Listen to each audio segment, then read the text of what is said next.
পুজো মানেই cold drinks, পুজো মানেই খাওয়া দাওয়া, পুজো মানেই অনিয়ম বেনিয়ম। আর ডায়েট কিভাবে করবেন চলুন জেনে নিই। আজকে আমাদের অতিথি বিশিষ্ট ডায়েটিশিয়ান মৌপালি ঘোষ। নমস্কার, আমি ডায়েটিশিয়ান মৌপালি ঘোষ। আমি দীর্ঘদিন doctor M N. Chatterjee memorial pathology laboratory and পলিক্লিনিকের সাথে যুক্ত। আজকের বিষয়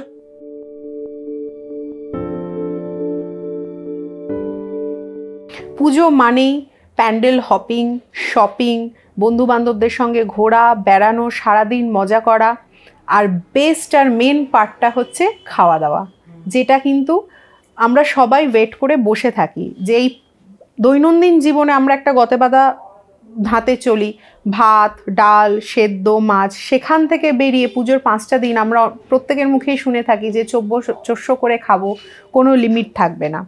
আমরা যেটা করতে পারি সেটা হচ্ছে কোনো স্টল বা রেস্টুরেন্টে গিয়ে আমরা খাবারটা অর্ডার করতে পারি।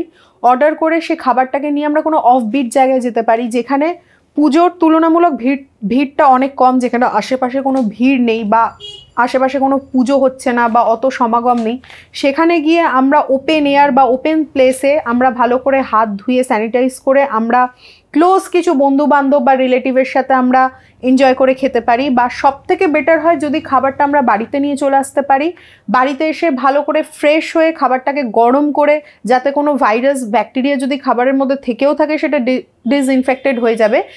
তারপর আমরা আমাদের বাড়ির রিলেটিভ বা মুষ্টিমেয় কিছু বন্ধুদের সাথে আমরা একসাথে এনজয় করে খেতে পারি। আমরা এটা করতে পারি, তাতে করে আমাদের ভিড়টাও এড়ানো সম্ভব হবে, আমাদের বাইরের খাবারও হবে, পুজোর একটা আনন্দ সেই ফিলটাও আমরা পাবো। 2 দিন বা 3 দিন আমরা যদি বাইরের খাবার খাই আর বাকি দিনগুলো যদি বাড়িতেই আমরা ইনোভেটিভ রান্না তৈরি করে খেতে পারি, বা বাড়িতে যদি আমরা যেদিন বাইরে খাবো সেই দিন বাড়ির একটা বেলা বাড়ির খাবার হালকা পাতলা লাইট, যেটা আমি আগেও বললাম, খেয়ে জায়গাটাকে যদি ব্যালেন্স করে দিই, তাহলে আশা করি শরীরে এতটা স্ট্রেংথ পড়বে না এবং আফটার পুজো শরীর অনেক বেশি ফিট থাকবে।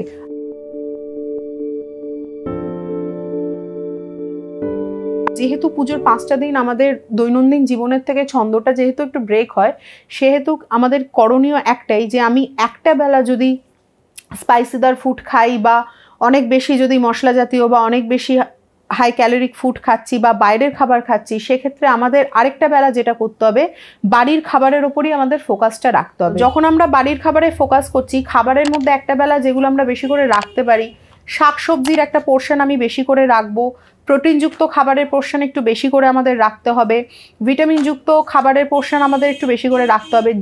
জলটা তো মেন ফ্যাক্টর, জল কিন্তু প্রচুর পরিমাণে খেতে হবে। বাইরে যখন আমরা বেরোবো জলটা ক্যারি করতে হবে।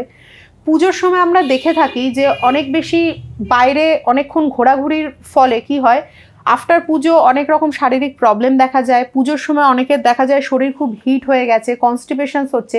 তো সেক্ষেত্রে শরীরটাকে শরীর যাতে ঠান্ডা থাকে, এবং অত স্পাইসিদার ফুড খাওয়ার ফলেও কিন্তু মানুষের শরীর হিট হয়, কনস্টিপেশনস হয়, স্টমাকে অনেক প্রবলেম অ্যারাইজ করে, অনেক ধরনের প্রবলেমস দেখা যায়। তো সেইগুলোকে রুখবার জন্য যেটা করতে হবে যে শরীর যাতে ঠান্ডা থাকে সেই ধরনের কিছু খাবার বা সেই ধরনের কিছু ড্রিঙ্কস আমাদের সঙ্গে করে রাখতে হবে যখন আমরা বেরোবো, বা যদি বাড়িতে থাকি বাড়িতেও খাবো। যেমন ডিটক্স ওয়াটার আমি সঙ্গে করে নিয়ে বেরোতে পারি, ডাব ওয়াটার আমি একটু খেতে পারি, বাতাসা ভেজানো জল, এইগুলো কিন্তু ভীষণ শরীর ঠান্ডা করে। স্যালাইন ওয়াটার, অনেকের আছে যে রোদের মধ্যে, অনেকেই আছে দুপুরবেলা পুজো দেখতে বেরোয়, স্যালাইন ওয়াটার রোদের মধ্যে যে আমাদের প্রবলেমগুলো হয়ে পড়ে, সেই প্রবলেমগুলোর থেকে বেরিয়ে আসার জন্য, অনেকের আছে মাথা ঘোরে, অনেকের আছে শরীর গরম হয়ে যায়, তো সেই প্রবলেমগুলো থেকে বেরিয়ে আসার জন্য আমরা স্যালাইন ওয়াটারটা ঢোকাতে পারি। স্যালাইন ওয়াটার খেলে শরীরে ডিহাইড্রেশনের পরিমাণটাকে ঠিক রাখে। তো এই জায়গাগুলো আমাদের একটু মেনটেন করতে হবে।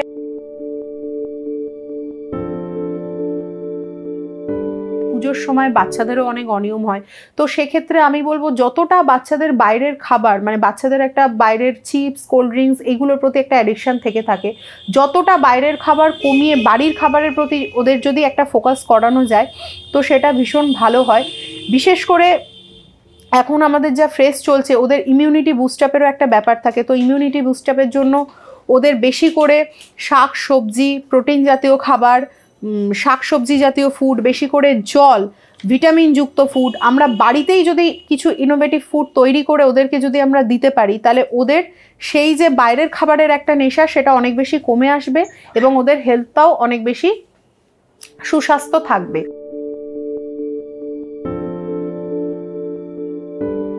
পুজোর 5টা দিন অনেকেই আছে প্রচুর পরিমাণে মানে একবার খাচ্ছে, তারপরে আবার খাচ্ছে, সকালে খাচ্ছে, বিকেলে খাচ্ছে।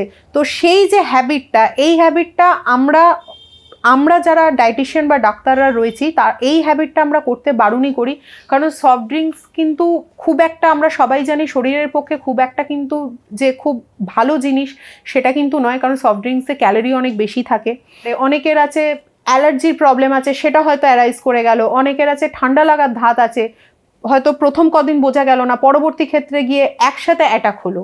তো সেই কারণে মাঝে সাঝে পুজোর মধ্যে মাঝে সাঝে খেলাম বা ঠিক সেটাকে রেগুলারিটি হ্যাবিট করা যাবে না। সফট ড্রিঙ্কসগুলো যেটা মোস্টলি কার্বোনেটেড হয়ে থাকে, যার অ্যাপ্রক্সিমেট থাকে 94% ওয়াটার, যার around of pH around 2.5 to 3.5, which is highly acidic। তো অ্যান্টাসিডের সাথে সফট ড্রিঙ্কসের একটা বিগেস্ট ডিফারেন্স আমরা এখানেই দেখতে পাই, যার জন্য অ্যান্টাসিডকে আমরা যেভাবে ব্যবহার করতে পারি সফট ড্রিঙ্কসকে কিন্তু আমাদের নিত্য প্রতিদিন বা মানে ডেইলি হ্যাবিট ওটা আমরা করে নিতে পারবো না।